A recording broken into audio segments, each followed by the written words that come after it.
Hi, എല്ലാവർക്കും നമസ്കാരം.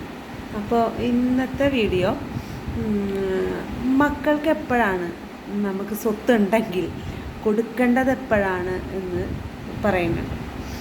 ആദ്യം തന്നെ ഒരു കാര്യം പറയാനുള്ളത്, ഒരൊറ്റ കാര്യം എനിക്ക് പറയാനുള്ളത് എന്താണെന്ന് വെച്ചിട്ടുണ്ടെങ്കിൽ, നമ്മൾ മക്കൾക്ക് വേണ്ടിയിട്ട് സമ്പാദിക്കണമോ വേണ്ടയോ എന്നുള്ളതാണ് ആദ്യത്തെ ഒരു ചിന്ത.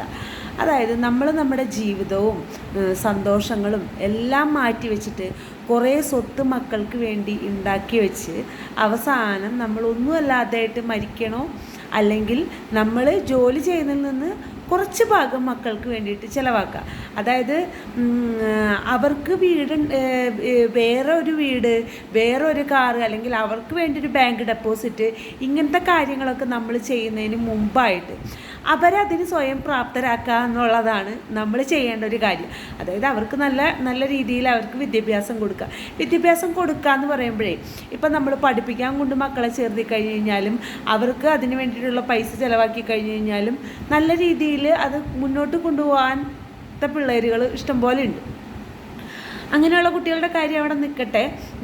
അങ്ങനെയുള്ളതാകുമ്പോൾ നമ്മൾ വേറെ രീതിയിൽ അവരെ അപ്രോച്ച് ചെയ്യണം. അങ്ങനത്തെ കുട്ടികളാണെങ്കിൽ പോലും നമ്മൾ അങ്ങനെയാണെങ്കിൽ ഒരിക്കലും നമ്മൾ സമ്പാദിക്കാൻ നിൽക്കരുത്. കാരണം അവരെ മടിയന്മാരാക്കുന്ന ഒരു രീതിയിലേക്ക് മാറും. അപ്പോൾ നമ്മൾ അവർക്ക് സമ്പാദിക്കാനുള്ളൊരു അവസരം ഉണ്ടാക്കി കൊടുക്കുകയാണ് വേണ്ടത്. കാരണം അവർ ജോലി ചെയ്യട്ടെ, കുറച്ച് പൈസ അവർ പഠിച്ച് കഷ്ടപ്പെട്ട്, അച്ഛനമ്മ എങ്ങനെയാണോ കഷ്ടപ്പെട്ട് പൈസ ഉണ്ടാക്കിയത് അതുപോലെ തന്നെ അവരും ഉണ്ടാക്കാൻ അവരും പഠിക്കട്ടെ. അതല്ലേ അതിൻ്റെ ഒരു ശരി. പിന്നെ ഒരുപാട് സ്വത്ത് ഉള്ള ആൾക്കാരാണെന്നുണ്ടെങ്കിൽ, പൂർവികരായിട്ട് കിട്ടിയതും പിന്നെ വല്ല ലോട്ടറി അടിച്ചിട്ട് കിട്ടിയതും അല്ലാതെ ഉണ്ടാക്കിയതായിട്ടുള്ള സ്വത്തൊക്കെ ആർക്കെങ്കിലും ഉണ്ടെങ്കിൽ, നിങ്ങൾക്ക് മക്കൾക്ക് കൊടുക്കണമെന്ന് താല്പര്യമുണ്ടെങ്കിൽ നിങ്ങൾ എന്താ ചെയ്യേണ്ടതെന്ന് അറിയാമോ? എൻ്റെ ഒരു അഭിപ്രായമാണ്, എന്താ ചെയ്യേണ്ടതെന്ന് വെച്ചിട്ടുണ്ടെങ്കിൽ, മുഴുവനോടെ മക്കൾക്ക് കൊടുത്തു കഴിഞ്ഞിട്ടുണ്ടെങ്കിൽ ചിലപ്പോൾ നമ്മൾ വഴിയാധാരമായി പോകും. അങ്ങനെ ചെയ്യരുത്. നമുക്കൊരു പഞ്ചവത്സര പദ്ധതി ഉണ്ടാക്കണം. ഇത്ര 5 വർഷത്തിനുള്ളിൽ ഇന്ന കാര്യങ്ങൾ, അടുത്ത 5 വർഷത്തിനുള്ളിൽ ഇന്ന കാര്യങ്ങൾ, ഇങ്ങനെ നമ്മൾ വിചാരിക്കണത് ഒരു 90% നടക്കും, 10% നടക്കില്ല. അപ്പോൾ നമ്മുടെ സമ്പത്തിൽ നിന്നിട്ട് കുറച്ച് നമ്മൾ മക്കൾക്ക് കൊടുക്കുക, ബാക്കി നമ്മുടെ കയ്യിൽ എപ്പോഴും ഉണ്ടായിരിക്കണം. മുഴുവനോടെ നമ്മുടെ സ്വത്തെടുത്തിട്ട് അല്ലെങ്കിൽ നമ്മുടെ സകല സമ്പാദ്യങ്ങളും മക്കൾക്ക് കൊടുത്തിട്ടും നമ്മൾ ചുമ്മാ ഇരിക്കുക എന്ന് പറയുന്നത് അതത്ര നല്ല കാര്യമായിട്ട് എനിക്ക് തോന്നുന്നില്ല. എനിക്കും തന്നെയല്ല, ഒട്ടുമിക്ക ആൾക്കാർക്കും തോന്നില്ല. അങ്ങനെ അബദ്ധങ്ങൾ പറ്റിയ ഒരുപാട് പേരുണ്ട്, ഉള്ള സ്വത്തെല്ലാം എടുത്തു കൊടുത്തിട്ട്. പക്ഷേ നമുക്ക് ആവശ്യത്തിൽ കൂടുതൽ സ്വത്ത് നമുക്കുണ്ട്. നമ്മുടെ ആഗ്രഹങ്ങളും ആവശ്യങ്ങളും കഴിഞ്ഞിട്ട് സ്വത്ത് നമ്മുടെ കയ്യിൽ വെച്ചിട്ട് നമ്മുടെ മക്കൾ കിടന്നിട്ട് കഷ്ടപ്പെടുകയാണ്. അവർക്ക് ജീവിക്കാനോ, അല്ലെങ്കിൽ ഇപ്പോൾ ഒരു കല്യാണം കഴിഞ്ഞിട്ട് കുടുംബമായിട്ട് ജീവിക്കുമ്പോൾ അവർക്ക് ജീവിക്കാൻ പറ്റാതെ അവർ കിടന്നിട്ട് എന്താ പറയുക, നിത്യവൃത്തിക്ക് പോലും ബുദ്ധിമുട്ടുമ്പോൾ ഈ സ്വത്ത് കെട്ടിപ്പിടിച്ചിട്ട് അച്ഛനമ്മമാരിയ്ക്കുക എന്ന് പറയണത് ലോക ചെറ്റത്തരം, തെണ്ടിത്തരം. അതിന് വേറെന്തെങ്കിലും പേരുണ്ടെങ്കിൽ അതൊക്കെ ഇട്ട് വിളിക്കണം. എനിക്കറിയാം, അങ്ങനത്തെ കുറച്ച് ആൾക്കാർ എനിക്കറിയാം, നല്ല പോലെ അറിയാം. കാരണം 2-3 മക്കളെയൊക്കെ ആയിട്ട് കഷ്ടപ്പെട്ട്. അപ്പം ചോദിക്കുക, എന്തിനാണ് നിങ്ങളിപ്പോൾ അങ്ങനെ ജീവിക്കാൻ പോകണമെന്ന്? ഒരിക്കലും ഒരാൾക്കും ഒരു പ്രശ്നങ്ങളും ഒറ്റയടിക്ക് വരുന്നതല്ല. ഒറ്റയടിക്ക് അവർ ചെയ്യണമെന്ന് വിചാരിച്ച് സംഭവിക്കുന്നതല്ല. അൺഫോർച്ചുനേറ്റ്ലി വന്നു പോകുന്ന പ്രശ്നങ്ങളാണ്. ഇപ്പോൾ കല്യാണം കഴിഞ്ഞു, കുട്ടികളുണ്ടായി, അവർ വിചാരിക്കാത്ത സമയത്ത് ചിലപ്പോൾ ജോലി സംബന്ധമായിട്ടോ അല്ലാതെയോ ഒക്കെ പ്രശ്നങ്ങൾ വരുമ്പോൾ സാമ്പത്തികമായിട്ടുള്ള ബുദ്ധിമുട്ടുകൾ അവർക്ക് വരും. അങ്ങനെയുള്ള സമയത്ത് പോലും അച്ഛനും അമ്മയും അവരുടെ സ്വത്ത് കെട്ടിപ്പിടിച്ച് വെച്ചിട്ട് ഒരു തരി പോലും കൊടുക്കാതെ വീട്ടിൽ നിന്ന് മക്കളെയും മരുമക്കളെ ഇറക്കി വിടുന്ന സാഹചര്യങ്ങൾ ഒരുപാടുണ്ടായിട്ടുണ്ട്.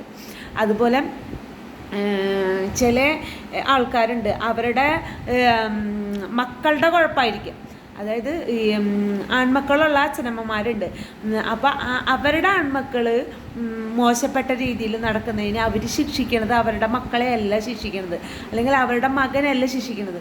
ആ കല്യാണം കഴിച്ചുകൊണ്ട് വന്നിട്ടുള്ള ആ പെൺകുട്ടീനെ അവരുടെ മകൻ്റെ രക്തത്തിലുണ്ടായ മക്കളെയാണ് അവർ ശിക്ഷിക്കുന്നത്.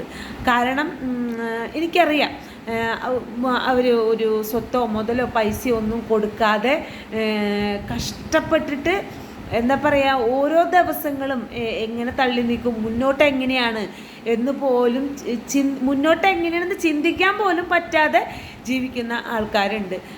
അത് സ്വത്തുണ്ടായിട്ട് കൊടുക്കാത്തവരുടെ കാര്യമുണ്ട് ഞാൻ പറയുന്നത്. ചില സ്ഥലങ്ങളിൽ ഒന്നും ഉണ്ടാവില്ല അച്ഛൻ്റെ അമ്മേൻ്റെയും കയ്യിലെങ്കിലും ഇല്ലാത്തവരായാലും അവർക്ക് കിട്ടണതിൽ നിന്നിട്ട് എന്തെങ്കിലും ചെയ്യിപ്പോൾ എൻ്റെ അമ്മയൊക്കെ എന്തെങ്കിലുമൊക്കെ കിട്ടുകയാണെന്നുണ്ടെങ്കിൽ എല്ലാ മക്കൾക്കും കൊടുക്കാൻ പറ്റും, എല്ലാ മക്കൾക്കും കൊടുക്കും. അങ്ങനെയൊക്കെയാണ് എന്തെങ്കിലും അങ്ങനത്തെ ഒരു രീതിയാണ്. പക്ഷേ ഓരോ സന്ദർഭത്തിലാണ് കേട്ടോ അച്ഛനമ്മമാർ ഓരോ രീതികൾ പഠിക്കണമെന്ന് ഞാൻ പറയും.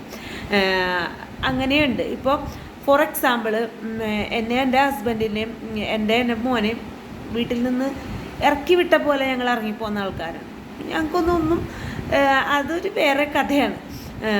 അപ്പം ഒരുപാട് എൻ്റെ ഹസ്ബൻഡ് വിഷമിച്ചിട്ടുണ്ട്, ഞാനും വിഷമിച്ചിട്ടുണ്ട്. അപ്പോൾ അത് പോട്ടെ, അപ്പോൾ അതിനെ പറ്റിയിട്ട് നമ്മൾ പറയണില്ല. അപ്പോൾ എനിക്കറിയാവുന്ന കുറച്ച് ആൾക്കാരുടെ കാര്യമാണ് ഞാൻ പറയണത്. സ്വത്തുണ്ടായിട്ടും മക്കൾക്ക് കൊടുക്കാണ്ട് കഷ്ടപ്പെട്ടിട്ട് മക്കളും അവരൊക്കെ ഇങ്ങനെ ഒരു നല്ല വസ്ത്രം മക്കൾക്ക് എന്താ പേരക്കുട്ടികൾ ഇടാതെ നടക്കുന്നത് കാണുമ്പോൾ അത് എൻജോയ് ചെയ്യണ അച്ഛനമ്മമാരുണ്ട്. അത് അവരെല്ലാം എന്തിനെ ചൊല്ലിയാണ്, മരുമക്കളോടുള്ളൊരു പക, ദേഷ്യം, അല്ലെങ്കിൽ അവരെന്തിൻ്റെ പേരിലാണ് ഇങ്ങനെ കാണിക്കണതെന്ന് ഞാൻ പലപ്പോഴും ചിന്തിച്ചിട്ടുണ്ട്. എന്ത് കാര്യമാണുള്ളത്? ഒരുവിധം പ്രായമായി തുടങ്ങുമ്പോൾ ആരായിരിക്കും അവർക്ക് സഹായിക്കാനുണ്ടാവുക എന്നുള്ള ചിന്ത പോലും ഇല്ല. അപ്പോൾ സ്വത്ത് കൊടുക്കാതെ കഷ്ടപ്പെടുത്തുന്നവരുണ്ട്.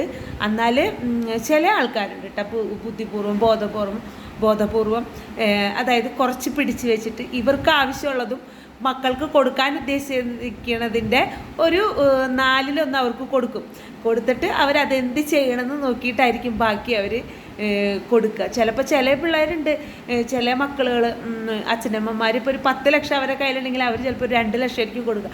ആ 2 ലക്ഷം കൊണ്ട് അവർ ചിലപ്പോൾ 10, 20, 30 ലക്ഷം രൂപ സമ്പാദിക്കുന്ന മക്കളും ഉണ്ട്. അപ്പം അത് ഇപ്പം ഇങ്ങനെ ചെയ്ത് ഞാൻ പറഞ്ഞില്ലേ, 10 ലക്ഷം രൂപ ഉണ്ടെങ്കിൽ 2 ലക്ഷം മക്കൾക്ക് കൊടുത്തിട്ട് അതുകൊണ്ട് സമ്പാദിക്കുന്ന മക്കളെന്ന് പറഞ്ഞില്ലേ. അപ്പം ഇങ്ങനെ ചെയ്യുന്ന അച്ഛനമ്മമാരുടെ മക്കളും ആ രീതിയിൽ തന്നെ ആയിരിക്കും ചിന്തിക്കുക. കാരണം അവരറിയണില്ല അച്ഛൻ്റെ അമ്മയുടെ കയ്യിൽ 10 ലക്ഷമുണ്ടോ എന്നൊന്നും അറിയണില്ല, ഉള്ളത് കൊടുക്കുകയാണ് അവർ.